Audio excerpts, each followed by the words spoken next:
que tiene Paco Alba es aquí, la harinera, la panificadora Eureka, ¿de acuerdo? La panificadora Eureka. Ya ellos viven en la calle San José, que está muy cerca, pero no es que Paco Alba trabajara en la panificadora Eureka, es que prácticamente toda la familia de Paco Alba trabajó allí.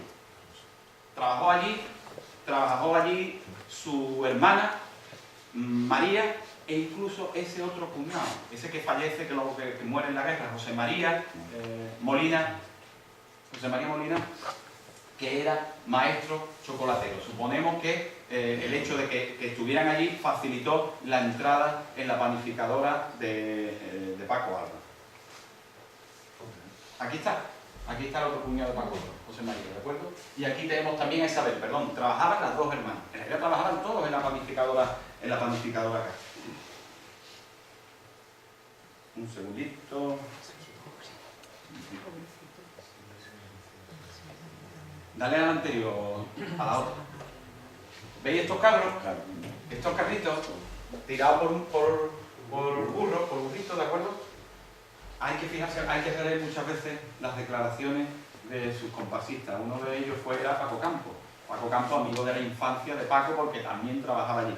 Y es que decía: conozco a Paco desde que éramos chicos. Él tenía solo 4 años más que yo y trabajaba en la fábrica de chocolate La Eureka. Entre otros puestos ocupó el de carrero y lo oía venir con su carro arriando al burro y cantando La Donna è Mobile. Un dato que también nos habla de su gusto por la música, siendo un chaval. Documento que nos habla de la fatalidad de la familia Alba Medina, ¿de acuerdo? Firmado por su madre, año 38, tercer año triunfal, ¿de acuerdo? Como José María, el yerno, estaba en el frente, pues solicitaban una ayuda al combatiente. Ojo, declaro bajo juramento que soy pobre y no percibo sueldo, pensiones ni ningún otro beneficio. Esto lo firma su propia madre en el año 38. Y como todos sabéis, pues de la harinera Castro, después de ir al frente, cuando vuelve, aparte de su circuito o giras por parte de Andalucía tocando, pues él termina, al fallecer su segunda hermana, pues él termina entrando en los astilleros en una época terrible de los astilleros, como es la primera mitad de los años 40. Él entra de peón de herrero en el año 42, en el 44 pasa a vagones, en la sección de carpinteros. Muy curioso, un astillero reparando trenes. Era porque no había para hacer barcos, ¿de acuerdo? De la nefasta situación en la que se encontraban en los astilleros. Febrero del 45 pasa a especialista, en noviembre del 46 a especialista primera. Durante ese tiempo que ocurre la explosión de Cádiz asoló el astillero. Yo no conozco declaraciones de Paco Alba respecto a lo que sucedió. Hoy ya sabemos, gracias a los estudios sobre la explosión, que aquella noche allí fallecieron hasta 26 operarios. Él se salvó, ¿de acuerdo? Ahí vemos la foto de cómo queda eso a la puerta de tierra. Y claro, ya entra en los años 50, empiezan las ayudas de Norteamérica y esto en cierto modo empieza a despegar de alguna manera, y cuando en la peor situación se encontraba el astillero, reflota, y él en el año 51 ya entra al Listero. Hay algunas entrevistas en la revista Avante a él, y hay un comentario que a mí me hace mucha gracia, que es que le preguntan que de los trabajos que ha ido realizando a lo largo de su vida en el astillero, ¿cuál es el que le gusta más? Y él dice: me gusta mucho, pero lo que más me gustaría es que me tocara una quiniela. Esa es la salida de Paco Alba. Vamos corriendo a la vida cultural, ¿de acuerdo? A la vida cultural, que es la vida carnavalesca. Esto es, en cierto modo, lo que más se conoce. Ahí lo vemos saludando a don José María Pemartín. Bueno, Paco era una persona ambiciosa, ¿de acuerdo? En lo cultural y en lo carnavalesco. Fijaros lo que decía él en una de las revistas Avante, decía: dice el refrán que de músico, poeta y loco todos tenemos un poco, y claro está, yo quise exteriorizar estas facultades. Hubiera querido ser autor de revistas musicales, pero como mi capacidad no llega tanto, me he conformado con escribir chirigotas. Algo es algo, ya Dios gracias. Se ve que él tenía sus ambiciones. Yo he visto varias influencias, por decirlo de alguna manera, que lo va a marcar en lo musical. Por un lado, el propio contexto que vive, ¿de acuerdo? A él lo que le gusta son las revistas musicales que en los años 30, la Segunda República, tienen un éxito. Él es joven, tiene un éxito increíble, eso lo debe de marcar. No te da. Luego, por supuesto, siempre se ha dicho que su padre escribía comparsa, pero es que luego nos estamos olvidando de la familia de su madre, ¿de acuerdo? Que también tiene mucha importancia y es un resquicio que hay que estudiar. Y por supuesto, si releemos a las entrevistas de Paco Campo, nos daremos cuenta que Manuel de la Pinta, ese cuñado que nadie conoce, Manuel de la Pinta le iba a pagar los estudios de música, pero ocurre lo que ocurre en este país y se fastidiaron los planes. Eso lo dice Paco Campo en los años 90. Y luego, por supuesto, su afición por la lectura. Ojo a lo que dice Katy Alba. Demasiado. Leía, le gustó mucho, siempre lo decía. Cuando no se sabía de algo, decía, en la lectura está la respuesta. Tenía muchos libros en casa, de todo lo que le pareciera interesante, hasta de su enfermedad leía. Iba al médico sabiendo lo que tenía. Eso lo dice Katy Alba.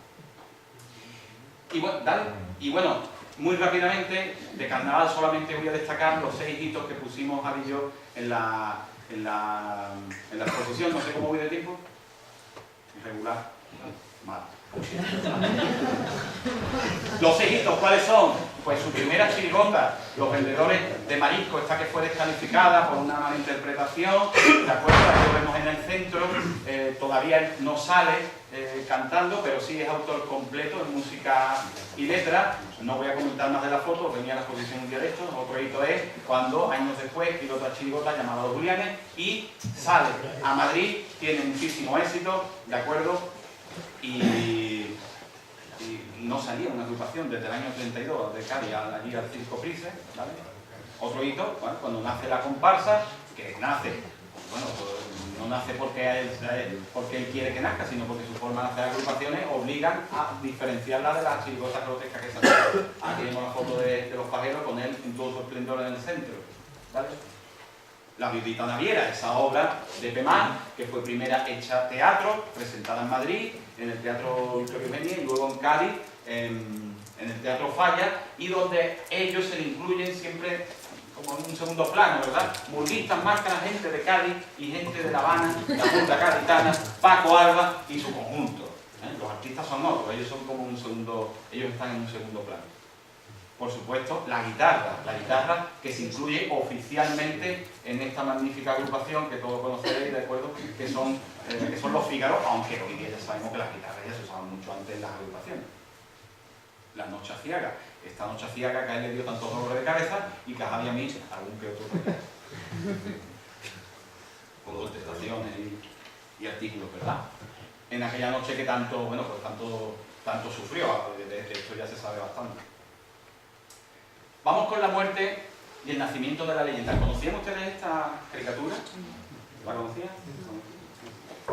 Es de la revista Dante y a mí yo no la conocía y me parece de lo más curiosa porque es del Gran Pantera. De hecho, el Pantera se dibuja, el marinista se dibuja aquí, ¿de acuerdo? Y bueno, todos sabéis ya, ¿verdad?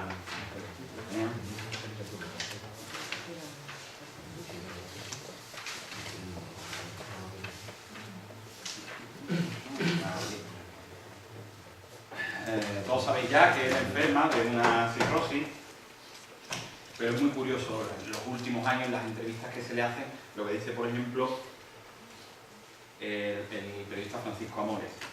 Lo describe así, en el año 73. Lo veo como siempre, demasiado serio. Me parece que, aunque no lo diga, le preocupa eso que tiene en el hígado. Por otro lado, creo que hace poco caso a la hepatitis. No sé. O algo le han hecho o algo le pasa a Paco. Sí es el mismo, pero no es el mismo. ¿De acuerdo? Incluso luego hace el mismo periodista hace unas declaraciones sueltas, dice, Paco que fuma mucho, demasiado, tampoco hubo copa. Paco no debe beber, nada. ¿De acuerdo?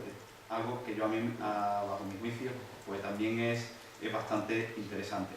Todos sabemos ya, ¿vale?, que Paco Alba, bueno, pues fallece en enero del año 76. Dice, cuenta que él quería que sus comparsistas fueran con los disfraces de sus agrupaciones. No se cumplió. Lo que sí se cumplió es que sus comparsistas pues, fueran con el féretro desde su vivienda hasta el cementerio. Ahí, por ejemplo, vemos a Emilio, atrás a Chatín, a Carlos Brihuega, David Roez. Y ahora, para terminar, me gustaría ir a los abuelitos chirigoteros con él.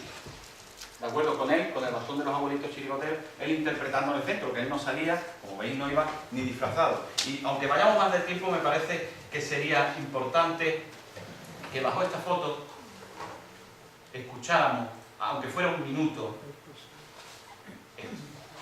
que es el homenaje que se le brinda después de todo lo que ha pasado, la final del año 76 o de su antología. ¿Quién no funciona el sonido?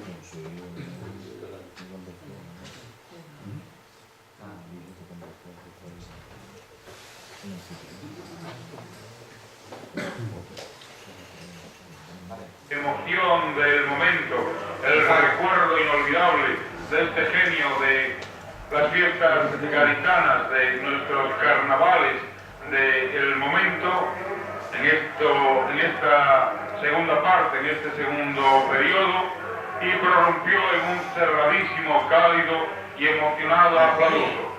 El gran Teatro Falla, que como en noches anteriores y como es habitual, está totalmente abarrotado de público, en silencio. En algunos rostros pudimos apreciar señales inequívocas de la emoción, y más de unos ojos tuvieron que soportar unas lágrimas indiscretas que surcaban las mejillas. El momento realmente es emocionante para todos aquellos que sentimos, que vivimos y que queremos el carnaval gaditano. La figura desaparecida para siempre en su presencia física de Paco Alba se patentiza, toma cuerpo en este momento en el escenario del Gran Teatro Falla, escenario que ha sido de sus grandes e inolvidables éxitos. Paco Alba ha de pasar a la posteridad como uno de los artífices del nuevo carnaval gaditano, junto al tío de la Tiza, a Cañamaque y a tantos otros. Se han apagado totalmente las luces y ahora de cañón enfoca el retrato monumental de Paco Alba y se vuelven a repetir emocionadamente los mismos aplausos que la noche anterior.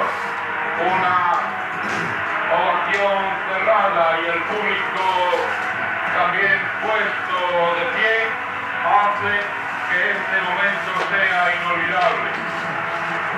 Paco Alba, Paquito Alba en el piano eléctrico, y comienza la actuación emocionada, rindiendo este cálido homenaje a Paco Alba.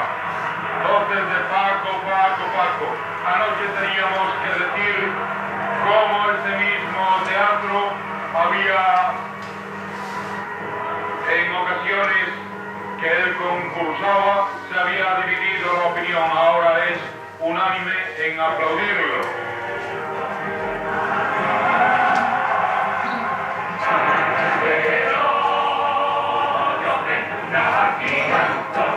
Os dejo con la cara. Y a la posición. Todos conocéis el Falla, conocéis cómo aquello se pone, y es fácil, mientras que se escucha el sonido, recrear la imagen. Es tristísimo que uno se tenga que morir, ¿verdad? Para que ocurran estas cosas. Voy a terminar ya con las conclusiones. Da igual porque nada más que he puesto conclusiones. Pero las conclusiones, para no dejármelas, tranquilo que solamente esto, las voy a leer para no equivocarme. Francisco Alba Medina es fiel reflejo de un hombre de su tiempo y clase social que se negó a aceptar su rol de simple espectador, así como de sencillo productor, que es como se llamaban los obreros, los productores, que quedaba predestinado a cubrir las clásicas parcelas vitales que el orden y el poder establecido le reservaban: familia, trabajo. De esta manera desarrolló una intensa labor artística que se enmarcó principalmente en el género carnavalesco que se venía desarrollando en su ciudad desde hacía décadas, si bien el destino y el acontecer histórico le reservó el detalle de tener que realizarlo en la época más oscura de la historia contemporánea española, la dictadura franquista, hecho que de algún modo marcaría su quehacer. Las condiciones vividas, junto con sus aptitudes, le hicieron valedor para crear un nuevo estilo de hacer carnaval, si bien es cierto que se venía fraguando desde antes de la Guerra Civil y la prohibición de la fiesta. Sumido en el silencio y, por qué no, el miedo que inyectó el franquismo en la sociedad, supo coquetear con el régimen dictatorial, que a pesar de conocer su pasado, lo dejó estar a su conveniencia. Podríamos decir que ambas partes se reconocían, pero se necesitaban para ejercer sus intereses. Los representantes del régimen, hay dos, claro, personalidades, ¿no? Por ejemplo, Vicente el Moral o Pemán, para desarrollar sus festejos y obras teatrales e incluso cinematográficas. Él, nuestro protagonista, para desarrollar su pasión por la música. Esto no es ápice para que fuera valiente en sus creaciones, a la par que a veces complaciente con el régimen. Realizó un doble juego marcado, como no podía ser de otra manera, por el propio devenir de su trayectoria vital, como hemos visto. Su prematura muerte nos dejó, no obstante, con el desconocimiento del papel que hubiera jugado en la llamada transición al sistema democrático, que unos más que otros vislumbraban en los primeros compases del año 76, cuando aquel niño dicharachero, llegado desde Conil al barrio de la Viña, dejó de existir. Muchas gracias.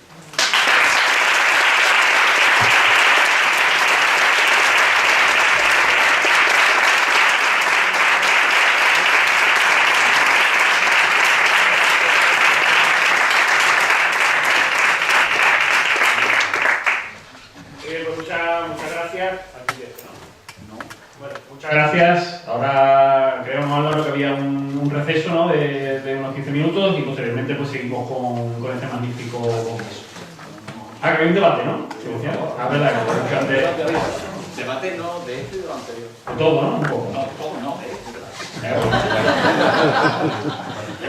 Introduce el debate. Venga, pregunta a este tema. Venga, duda, pregunta. Ahora es el momento. ¿Ha quedado todo claro? Diga. Martín. Teniendo en cuenta, como tú bien has dicho, que Paco Alba vivió una época, bueno, toda la dictadura, ¿no? ¿Tú consideras que, a pesar de esto, fue un actor comprometido? Claro, fue muy comprometido. Solamente que lo que pasa es que no es el momento de esta conferencia el analizar sus coplas. En el libro de López Prat fácilmente lo podemos ver y me refiero mucho a la exposición, pero en la exposición, cuando hemos hecho las visitas guiadas, lo hemos hablado mucho, ¿verdad, Javi? Hay multitud de coplas que este hombre le da las vueltas a la censura. Pero claro, bueno, es el momento que le tocó vivir y claro, si quería, si era lo que le gustaba, pues el hombre tenía que... Yo qué sé, Javi lo puede decir mejor que yo, el tema de el paso a la prostitución. Sí, supongo que Jesús lo diría ayer, de la guerra de Vietnam, que ya él siendo muy mayor, no, él era joven, no era mayor, pero ya en sus últimos momentos, ya una persona que a él parece que se vuelve más conservador y de ese tipo de cosas. Sí, no, eso vamos. Y reivindica la figura de Fermín Sagochea, lo hace con los hombres del mar. Eso es difícil, ¿no? Y luego denuncia el chabolismo, los barracones, el mal salario y la doble moral que tiene el nacionalcatolicismo con la prostitución, ¿no? Y eso lo hace en el año 57 con los saracenos, ¿no? Es decir, por una parte permite y tolera la prostitución y al mismo tiempo que la censura, los principales usuarios de esa prostitución es la derecha, que es la que está gobernando. Gracias. Es una anotación, digo, cómo el carnaval, como hecho cultural, ha tenido una respuesta frente a las dictaduras. Y entonces, digo, voy a ser muy breve, mi experiencia en Uruguay no es igual, pero hay similitudes en cuanto a una respuesta popular o de origen popular, que luego se ha institucionalizado, ¿no? Es otro tema diferente, pero que nos dan un poco la pauta de cómo hay vestigios de los cuales hay hay expresiones que nos gustan más, nos gustan menos, podrían haber sido de otra manera, pero que se dieron como hecho histórico y que tienen ese valor en sí mismo. Es una anotación, digo, porque No, el pero paralelismo... llegará el día en que alguien hará una comparativa. Porque... Bueno, aquí tenemos un grupo de... Bueno, después lo hablamos. No, pero es algo, Después lo hablamos. es algo, Sí. como tú dices, muy interesante. Sí, sí. Como un hecho, digo, se puede considerar histórico, cultural, ¿verdad? Aquí nos estamos institucionalizando de una manera... Yo ya no hago más congresos. Bueno, yo soy el primero que Porque vengo. por su papel. A ver, por ahí también. Sí, yo simplemente quería aportar con respecto al paso doble de la prostitución lo importante que es valorar las letras en su contexto. Porque desde el punto de vista actual, el paso doble de la prostitución no lo admitiríamos, puesto que toda la responsabilidad se la echan las mujeres. ¿De acuerdo? Toda. Por lo tanto, habría que... Es ese ejemplo. Por otra parte, también creo recordar, porque ya no tuve que acortar mucho, que ayer puse como cierre el ejemplo del paso doble en el que hablaba sobre la liturgia de la misa, el cambio con respecto al Concilio Vaticano II, ¿no? Y de la misa flamenca en concreto. Y quiero añadir, porque claro, de los cuplés, por ejemplo, no dije nada, quiero añadir que, bueno, hay varias alusiones a la Iglesia en broma. Hay un cuplé, por ejemplo, que a mí me llamó mucho la atención, en el que habla de, es que no tengo aquí el texto, pero habla de que llovía mucho y que en el bache del Sopa se había inundado todo, creo que es de los senadores romanos, que se había inundado todo, que hasta salieron con una escoba y una chaqueta en forma de estandarte. Eso, no sé si es que los censores no eran de Cádiz, pero claramente eso es una burla del milagro de la palma, ¿no? Por lo tanto, es decir, hay muchos aspectos que se pueden valorar. Solo quería aportar esto. Que mucho por hacer. Sí, no sé si Eugenio. Eugenio y Yo quería decir que normalmente ante cualquier dictadura el pueblo crea su propio código para precisamente la transgresión. Es decir, yo tengo que decir algo y lo tengo que decir de tal manera. Sí, lo sube por aquí. Me estaba comentando, ¿se escucha? Ahora sí. Estaba comentando que el pueblo es sabio, el pueblo es sabio. Y en cualquier dictadura ocurre que cuando hay que decir algo a los demás, yo creo esos códigos precisamente para que tú entiendas lo que yo te estoy diciendo y el censor no me coja. Entonces, hablando de Paco Alba, precisamente hay gente que dice, bueno, pues este hombre se adaptó al sistema. No, él fue listo. Si se leen las letras bien, fue muy listo. Hay una cosa, cuando Javi ha dicho lo de Fermín Sabochea, si hubiera puesto en esta letra solo el nombre de Fermín, el censor hubiera hecho fuera.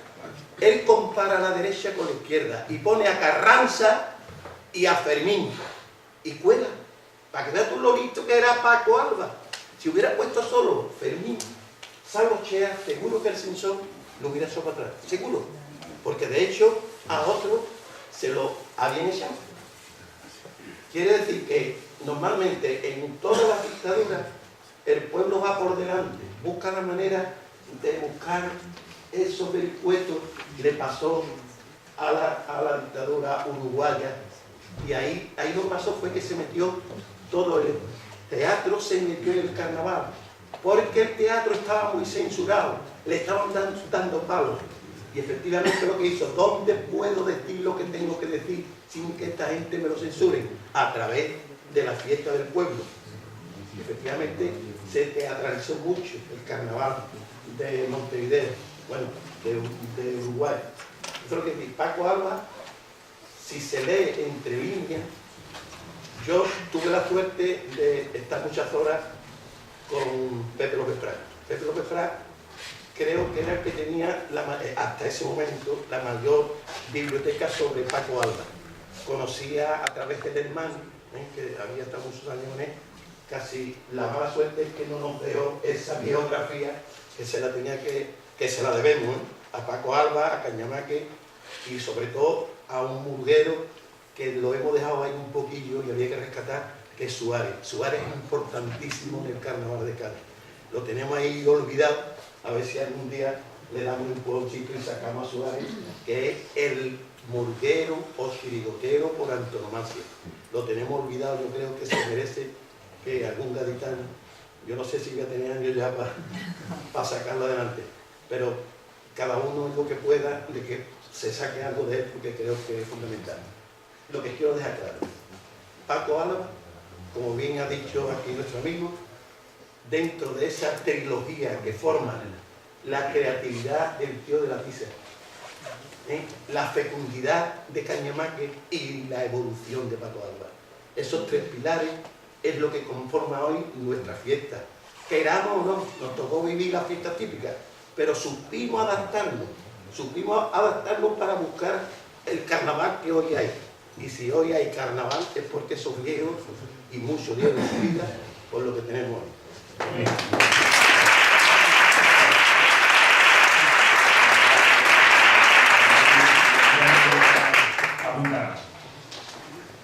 Para... Tú y se acabó, ¿no? No sé si alguien quiere más. Para que Paco pudiese componer las músicas, porque la riqueza con la que él compone cada repertorio, él se nutre de alguna fuente de información, porque resulta muy grande el escalón entre la profesión que él tenía y cómo él desarrollaba los repertorios. ¿Había alguna forma de que él pudiese, porque ahora con YouTube y todo eso, un autor se puede nutrir de todas las músicas, pero él qué es lo que utiliza? Esa pregunta, quien la puede contestar ahora mismo mejor es tu hermano. Que es el que ha hecho recientemente un estudio sobre la música y es experto en música. Yo lo que te puedo decir son pues, las influencias que sabemos a través de la oralidad que nos han llegado de lo que él escuchaba. Katy dice que era un enamorado de la zarzuela. Él mismo lo declaró en las revistas musicales, que era lo que se estilaba entonces. Pero un poco más, te puedo decir. Bien, no sé si hay alguna última intervención para finalizar. Bien, pues muchas gracias Santi, muchas gracias a todos y continuamos con el congreso. Bien,